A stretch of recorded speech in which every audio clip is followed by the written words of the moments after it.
Messieurs, dames, bonjour, bonsoir et bienvenue dans une vidéo dans laquelle je vais vous parler de ma licence de jeux vidéo préférée, The Legend of Zelda. Je sais que ça rentre pas trop dans le cadre des vidéos type animé et tout, mais je trouvais quand même ça bien que j'en parle, parce que j'ai déjà parlé de jeux vidéo sur cette chaîne, hein. Je fais des tests de jeux, je vous ai fait par exemple du Dragon Quest, avec Dragon Quest 11, etc. Et comme Zelda, c'est japonais, évidemment, j'avais envie d'en parler. Mais bon, c'est pas parce que j'y joue depuis que j'ai 6 ans, voilà, même peut-être un petit peu avant. Non, non, c'est pas du tout ça, hein. J'ai pas du tout joué à tous les Zelda 3D, j'ai pas du tout joué à la plupart des jeux 2D. C'est pas vrai, c'est absolument faux. J'ai pas du tout de quoi vous parler, évidemment. Bon. Alors, parlons un petit peu de mon expérience et ce que je pense de la licence, évidemment, des futurs trucs qui vont continuer à sortir au cours des années, quel est mon jeu préféré, et j'en passe, c'est des meilleurs. Sachant que la licence existe depuis les années 80, 85, 86 peut-être, avec le premier The Legend of Zelda sorti sur NES, et puis après, bon voilà, n'en parlons pas, hein, je parlerai pas du Nintendo Space World de 2003 ou 2004 où ils ont annoncé TP, de tout la débandade qu'il y a eu autour de Wind Waker, de tous les jeux qui ont fonctionné et qui sont sortis cross-platform, on pense à Breath of the Wild, qui est sorti à la fin de la Wii U, le beat de la Wii U évidemment, donc Breath of the Wild n'a malheureusement pas relancé puisque la Switch sortait au même moment et donc c'était le gros lancement de la console. TP sa sortie sur Wii et sur GameCube, que j'ai fait un nombre incalculable de fois, je l'ai encore fini très récemment sur GameCube il y a pas longtemps, je l'ai racheté, le prix de ces jeux ont explosé, je l'ai payé 80 balles. C'est le prix d'un jeu PS5 neuf aujourd'hui. Voilà, je lance le sujet comme ça, on part dans tous les sens, mais vous voyez à quel point j'aime énormément la licence, et d'ailleurs il faut que j'en ressorte un autre. Ça tombe bien que j'ai ça sous le coude, comme ça je peux vous le montrer aussi, et ça permettra d'illustrer un peu mieux mes propos concernant les jeux, et la licence en général. Bon, The Legend of Zelda, du coup j'y joue depuis très longtemps, depuis que je suis tout petit, c'est ma tante qui m'a fait découvrir la licence, et j'ai cravaché dessus, hein, voilà, j'ai fait tous les Zelda 3D, commençons par ça, hein, que ce soit Ocarina évidemment sur Nintendo GameCube. Non, je l'ai pas fait sur Nintendo 64 car ce que vous savez, il y a une édition un peu particulière qui est ressortie sur GameCube qui est sorti début 2000 quoi, 2001, 2002 peut-être de la GameCube, et ils ont sorti quelques éditions collector et tout, et forcément c'était l'occasion pour ceux qui avaient pas pu le faire à l'époque sur 64, donc en 99 ou 97, voire 98 je crois, Ocarina of Time, j'ai plus toutes les dates en tête, je vais me faire taper dessus par les fans hardcore de Zelda qui vont me dire mais tu connais pas les dates, c'est n'importe quoi. J'avoue, j'aurais pu mettre un truc Wikipédia à côté ou des notes avec les dates des jeux, mais comme j'en avais rien à foutre, je fais ça en total impro. Mais ils ont ressorti du coup cette édition-là, ils ont ressorti certains Zelda 2D aussi, on pense à Force Wars ou Force Wars Adventure qui est ressorti aussi sur GameCube et tout, avec les adaptateurs GBA et j'en passe, hein, les jeux évidemment.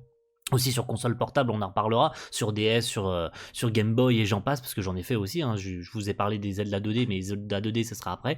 Et donc ils ont ressorti quelques collectors, dont le collector avec Wind Waker, hein, qui est du coup sorti en 2003, il me semble. Et ils ont sorti du coup une édition GameCube de Ocarina of Time, du coup sur ce fameux édition limitée qui pareil hein, vaut une petite fortune aujourd'hui. Bon, mes disques sont en très mauvais état, j'ai essayé de les faire reprendre, mais mes disques sont vraiment pas beaux à voir, mais je considère que tant qu'ils fonctionnent, je peux y jouer. Et donc ils avaient ressorti une édition d'Ocarina of Time avec Master Quest, hein, le fameux Zelda 64 DD, hein, vous savez hein, à l'époque, pour ceux qui ont suivi et ceux qui connaissaient à l'époque, hein, le fameux l'extension de mémoire pour la Nintendo 64, et donc en fait c'est ce qui a donné naissance par la suite à Master Quest, qui est une version miroir, une version plus difficile d'Ocarina of Time, et donc c'est ressorti sur GameCube avec le double jeu, la double possibilité de switcher entre le normal et Master Quest. Puis évidemment on ne reparle pas de la sortie en 2011, il me semble, de la version 3D, et évidemment de Majora's Mask, sorti en 2000 sur Nintendo 64, ressorti du coup dans ce fameux collector sur GameCube avec Force Wars Adventure, un truc comme ça qui vaut 200 balles aujourd'hui, impossible à trouver, enfin si, mais vous le trouverez dans des GameStop ou des magasins de jeux vidéo qui voulaient vendre un rein et une couille, ce qui est n'importe quoi. Le rétro gaming est devenu inaccessible pour la classe moyenne, pour ceux qui voudraient collectionner des jeux en particulier, c'est devenu impensable et excessivement cher de pouvoir les avoir, donc forcément c'est vraiment du n'importe quoi, et on se demande pourquoi, enfin on se pose pas les bonnes questions de pourquoi les gens maintenant se tournent vers l'émulation, parce que les jeux physiques c'est n'importe quoi en termes de prix. Donc voilà, j'ai joué à ces jeux-là, je les ai découverts, je les ai torchés, hein, n'en parlons pas. Je vous parlais de TP aussi sur GameCube, que j'ai torché un nombre incalculable de fois, que j'ai refait sur Wii. Je crois que TP, j'ai dû le faire au moins, allez, peut-être une dizaine de fois. J'exagère même pas, hein, vraiment, je déconne pas du tout, j'ai dû le faire au moins 10 fois. C'est n'importe quoi à quel point je l'ai fait un nombre incalculable de fois. Ce jeu, je l'aime de tout mon cœur, c'est mon Zelda préféré. Ouais, j'aurais peut-être dû attendre la fin de la vidéo pour vous dire ça, mais c'est mon Zelda préféré. Je l'aime de tout mon cœur. C'est aussi un Zelda qui du coup a renoué avec les fans, puisque avec la sortie de Wind Waker qui a chamboulé un peu tout le monde, parce que tout le monde s'attendait à une suite d'Ocarina ou une suite de je vais y arriver, de Majora's Mask, puisqu'on était dans des jeux un peu sombres et tout, surtout Majora qui avait choisi d'être dans la lignée d'Ocarina, d'en être la suite directe en fait, hein. Donc on s'attendait à un Zelda de la même trempe, et donc forcément quand Wind Waker a été annoncé dans ce style cartoon, ça avait pas plu du tout aux fans de l'époque, qui l'avaient en partie renié. Et il en va de même avec l'un des jeux, pareil, l'un des plus détestés de la licence. Je peux comprendre, hein, puisque c'est pas forcément l'un des meilleurs non plus, c'est Skyward Sword, sorti en 2011 sur Wii, hein, à la toute fin de la durée de vie de la console, et qui est ressorti du coup en 2022. Il me semble en 2022 ou en 2023, dans 2022, hein, 2022, sur Nintendo Switch, hein, avec les versions HD. Je parlerai pas de ce débat de les versions HD, les portages et j'en passe et des meilleurs, parce qu'évidemment j'ai fait TP HD, j'ai refait Skyward Sword HD aussi.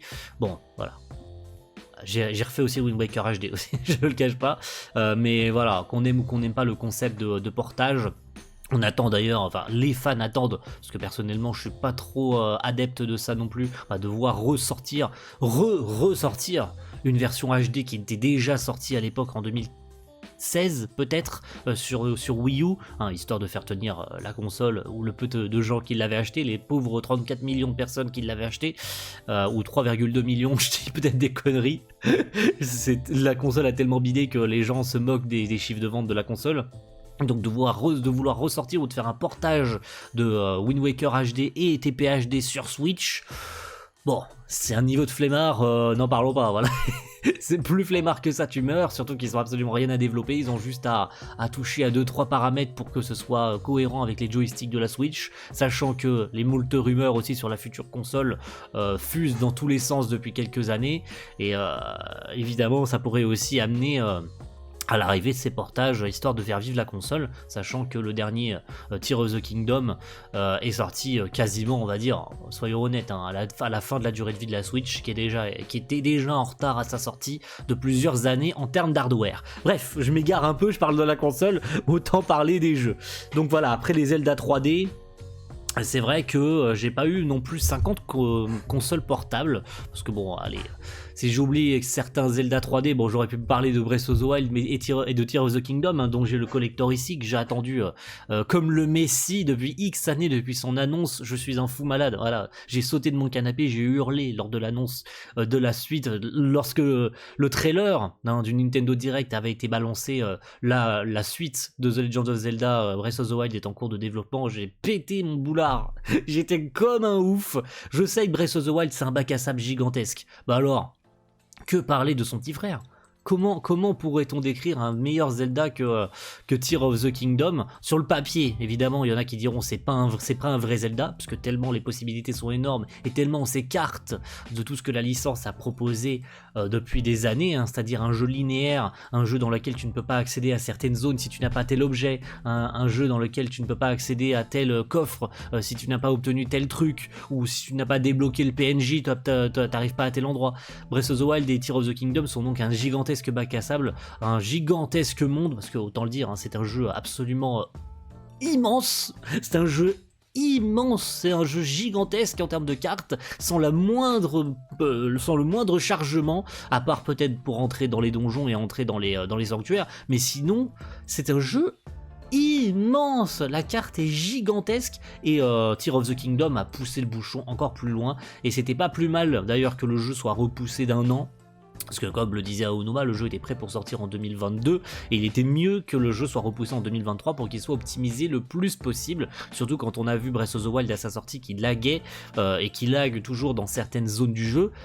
Tears of the Kingdom ne lag pas, alors que pourtant, on le dit et on le répète, la Switch est en retard de plusieurs dizaines d'années d'hardware. Quand tu regardes ses concurrents, la Switch est clairement en retard d'au moins plus de 10 ans sur ses composants et sur sa puissance. Donc, d'avoir sorti un jeu aussi bien optimisé et aussi beau pour ce que propose la Switch, en termes de jeu, en termes de... Ouais, vraiment.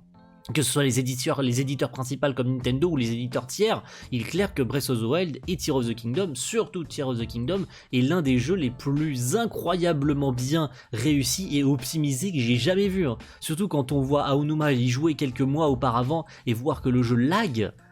Parce que clairement, vous avez vu vous avez tous vu la vidéo d'Aonuma qui fait la vidéo de présentation des différents pouvoirs, des nouveaux pouvoirs de Link dans TOTK, et le jeu lag.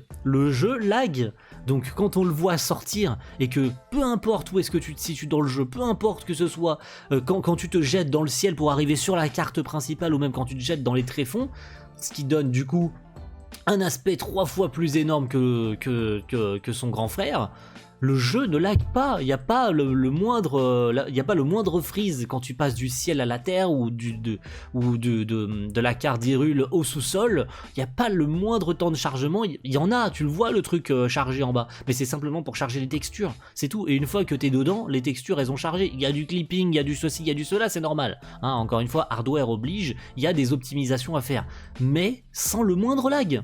C'est une véritable prouesse technique que Nintendo a réussi à faire et ça prouve encore une fois et 1000 fois encore que Nintendo est l'une des meilleures sociétés de jeux vidéo à l'heure actuelle, parce qu'ils n'ont pas peur de repousser un an un jeu pour le sortir fini.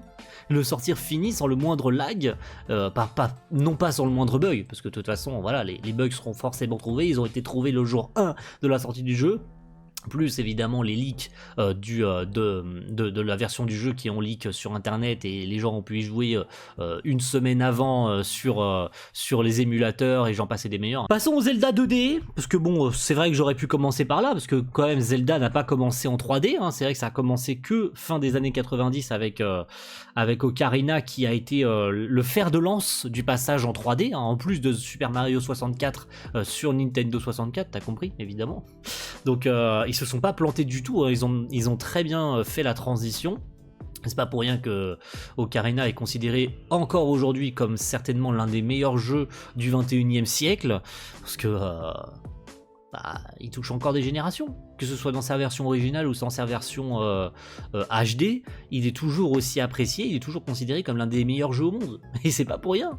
Faut arrêter de dire, faut arrêter d'avoir le seum en mode mais non mais c'est pas vrai, arrêtez de dire ce jeu il a vieilli et tout. Non, le jeu est toujours aussi bien dans ses mécaniques que dans son histoire, que dans son fonctionnement, que on y trouve encore des trucs, même plus de 20 ans après on trouve encore des secrets cachés derrière le développement du jeu et tout. Donc ouais, non, le jeu n'a pas encore fini de nous surprendre, ça se trouve dans 10 ans on trouvera encore des trucs. Donc c'est une vraie merveille que nous a sorti Nintendo, et en parallèle du coup ils nous ont fait certains Zelda 2D, et c'est vrai que j'en ai découvert certains, notamment je pense à un petit Link's Awakening hein, qui est sorti sur Game Boy et puis qui est ressorti sur Game Boy Color en plusieurs versions, Link's Awakening DX je crois c'est ça, en version couleur puisqu'il était en noir et blanc le jeu à l'époque, et puis il est ressorti évidemment en 2019 sur Nintendo Switch. Il a fait peau neuve avec une DA un peu potelée, pâte à modeler et j'en passe et des meilleurs. Vous connaissez évidemment cette DA très particulière qui a surpris tout le monde,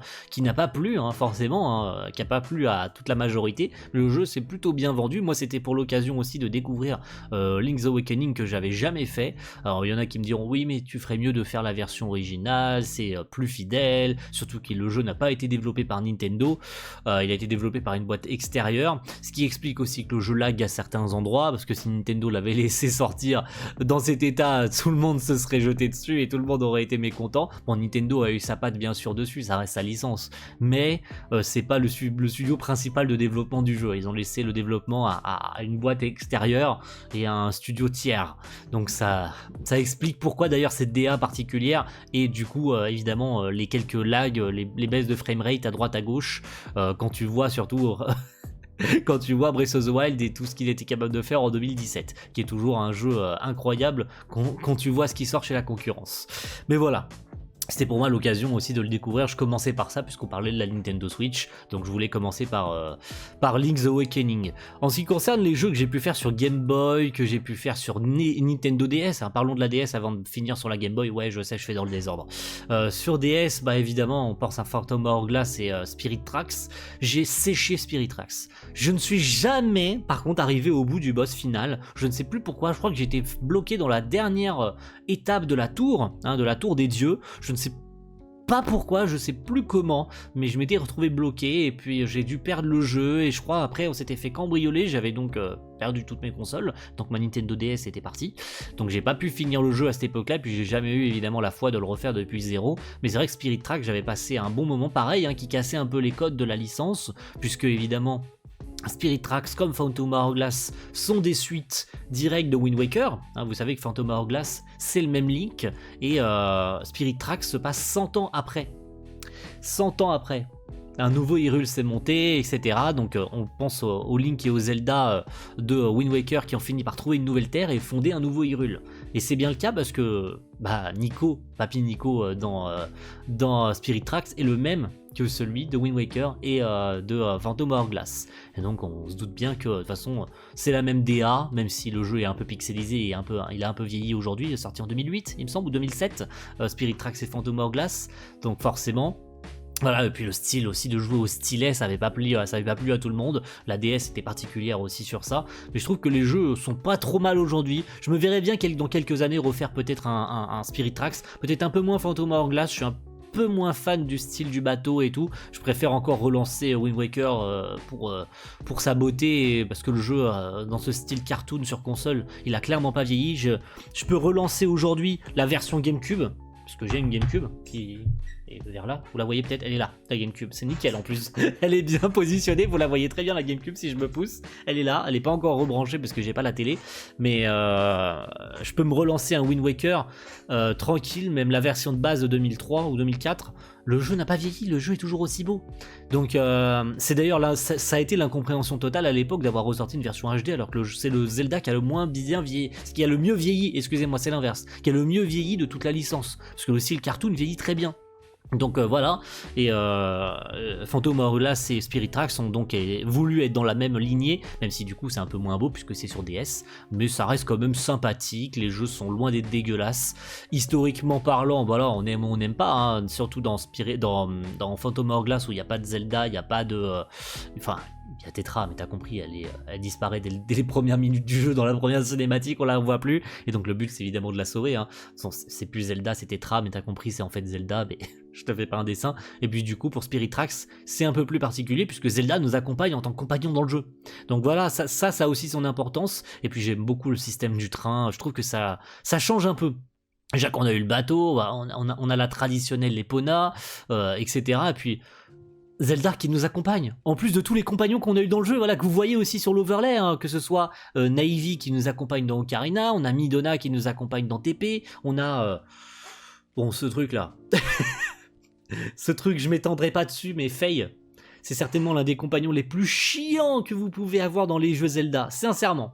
Faye, même si je sais que le personnage reste attachant jusqu'à la fin du jeu et tout, avec ses remerciements, avec les musiques de Koji Kondo, pareil, je vais pas non plus étayer là-dessus, je vais pas faire de points précis, mais voilà, les musiques de Koji Kondo tout au long de la licence et de la nouvelle compositrice qui a été aussi choisie pour Tears of the Kingdom, parce que Koji Kondo n'est pas le seul sur la licence, il y en a d'autres, hein, il y en a bien d'autres qui ont travaillé sur les différents jeux, mais voilà, Koji Kondo est quand même le nom qu'on retient le plus pour les musiques de Zelda. Voilà, je sais que Faye a beaucoup touché aussi par rapport à la fin du jeu et aux musiques de Koji Kondo qui rattrape un peu le coche sur le fait que Skyward Sword est un des Zelda les moins bien aimés de la licence. Surtout parce qu'il est sorti en fin de vie de Wii, plus le Wiimote Remotion Plus, le Wiimotion Plus et j'en passe, qui a pas du tout plu.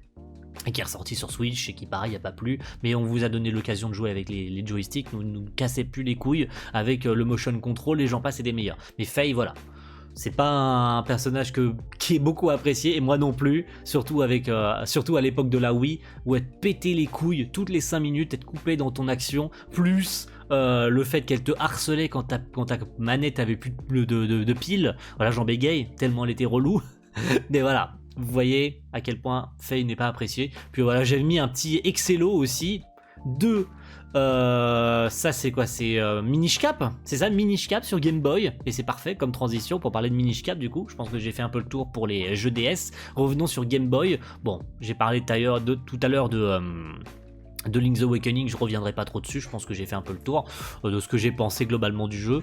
Par contre, en ce qui concerne Minish Cap, c'est vrai que c'est pareil que Spirit Tracks. C'est un Zelda dans lequel j'étais dans le dernier truc. J'étais notamment dans la Tour du Vent, hein, dans le dernier donjon, et je sais pas pourquoi, je l'avais fait sur mobile, c'est pas une blague, hein. Je l'ai eu sur Game Boy à l'époque, je l'ai eu sur Game Boy Advance, une console que je trouve toujours aussi incroyable. Faudrait que je m'en procure une, mais le prix je l'ai vu en magasin plus au crevé que genre de la racheter à ce prix-là, hein. Je préfère encore, j'ai pas envie d'hypothéquer toute la maison pour acheter une console, non merci, ça ira.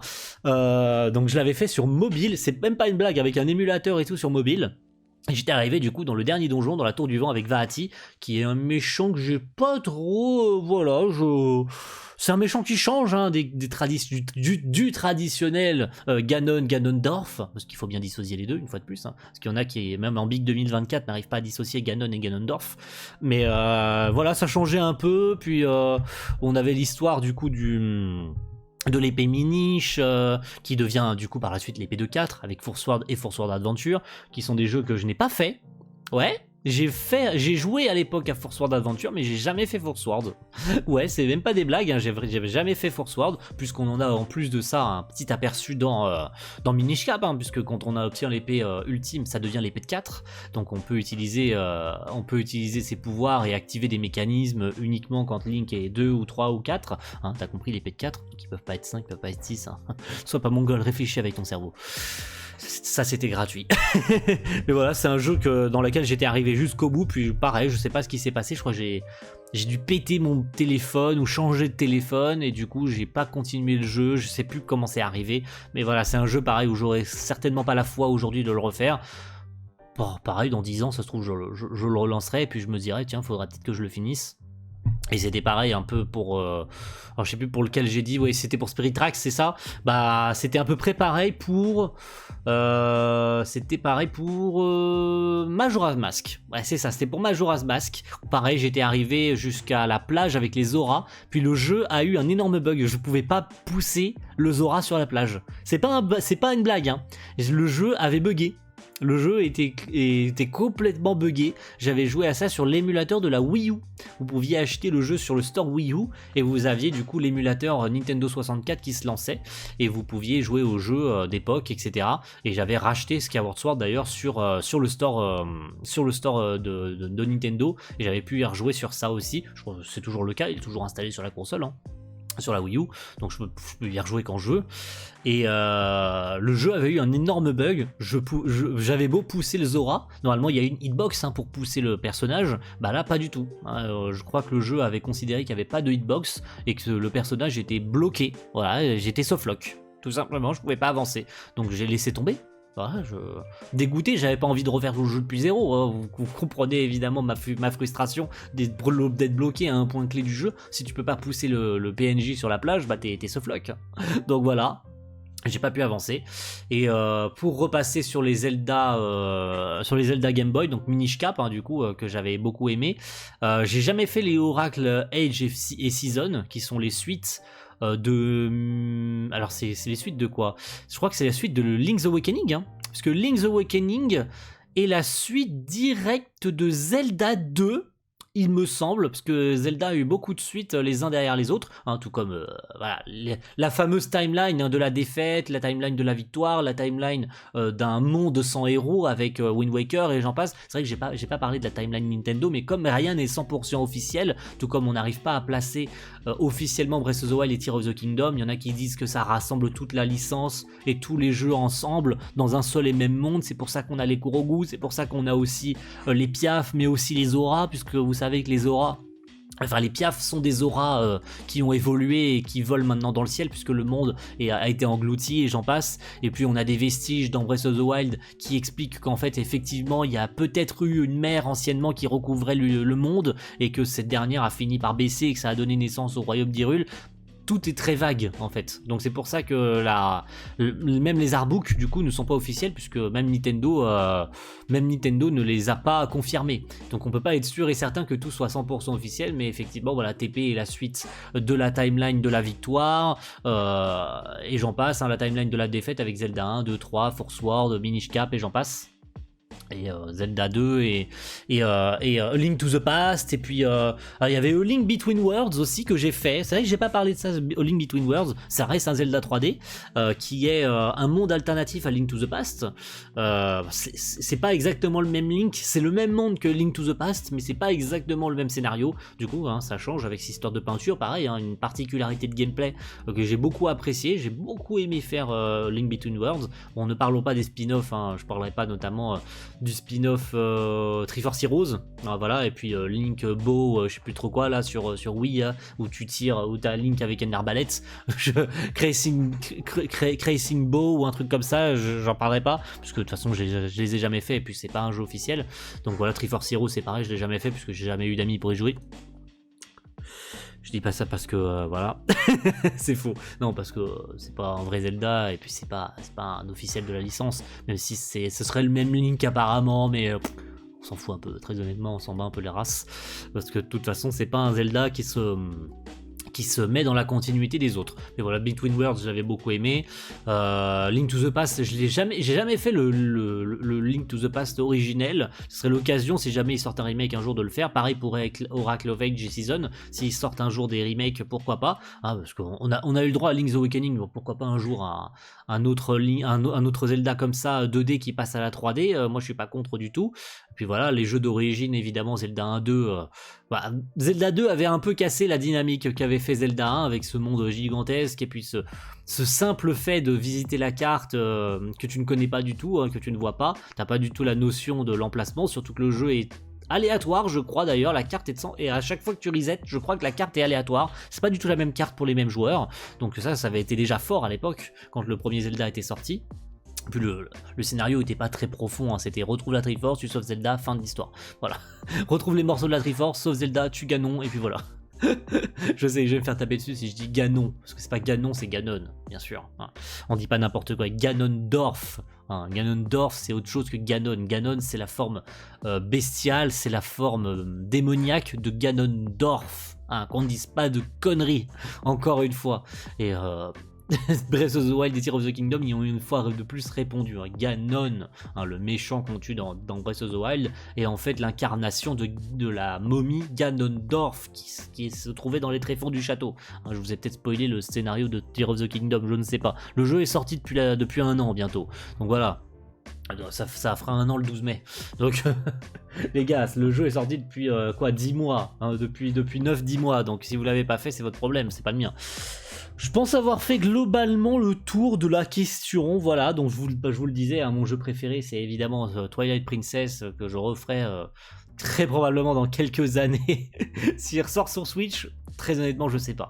Hein, parce que autant j'aime bien être un pigeon et acheter le jeu 50€ comme ça, je l'ai fait pour... je l'ai pas acheté 50 balles, mais j'ai quand même acheté à l'époque quand il est ressorti le Skyward Sword HD. Mais voilà, je voulais pas non plus m'étaler sur tous les jeux, le gameplay, l'histoire et tout, vous la connaissez, hein, je veux dire, qui ne connaît pas au moins un Zelda dans sa vie, qui n'en a pas fait au moins un, ou qui n'a pas vu quelqu'un y jouer, qui n'a pas vu un let's play de Sifano ou Frigiel, ou j'en passe, et de moult youtubeurs qui l'ont fait, voilà. Ça fait aussi partie de mon adolescence, hein, d'avoir regardé les let's play de Sifano. Aujourd'hui, je regarde plus du tout le youtubeur, parce que je l'apprécie pas plus que ça. Voilà, j'ai grandi, j'ai changé, maintenant je préfère faire les jeux par moi-même, puis regarder des let's play, c'est plus trop mon dada aujourd'hui. Voilà, je suis passé à autre chose, j'ai d'autres choses à faire que de regarder des gens jouer. Donc forcément... Enfin, ça dépend des jeux, bien sûr, ça dépend des jeux, hein. Notamment pour la vidéo de Nier qui sort la semaine prochaine, si je dis pas de conneries, sinon je vais me faire taper dessus si je dis que j'aime pas regarder des gens jouer, surtout vu ce que je vais dire dans la vidéo Nier. Mais voilà, c'était tout pour moi. Merci à tous pour ceux qui seront restés jusqu'au bout. N'hésitez pas à me dire quel est votre Zelda préféré, si vous y avez joué à un d'entre eux dans votre vie, si vous l'avez aimé, pas aimé, quel jeu vous aimeriez pour la suite. On attend évidemment des news pour un prochain Zelda. Même si Aonuma a dit qu'il n'y aurait pas de DLC d'ailleurs pour Tears of the Kingdom, que le prochain Zelda serait différent, complètement différent, puisqu'ils ont fait le tour de la question avec ce Tears of the Kingdom et ce Breath of the Wild, cet univers en tout cas de ces deux Zelda là, qui sont des suites.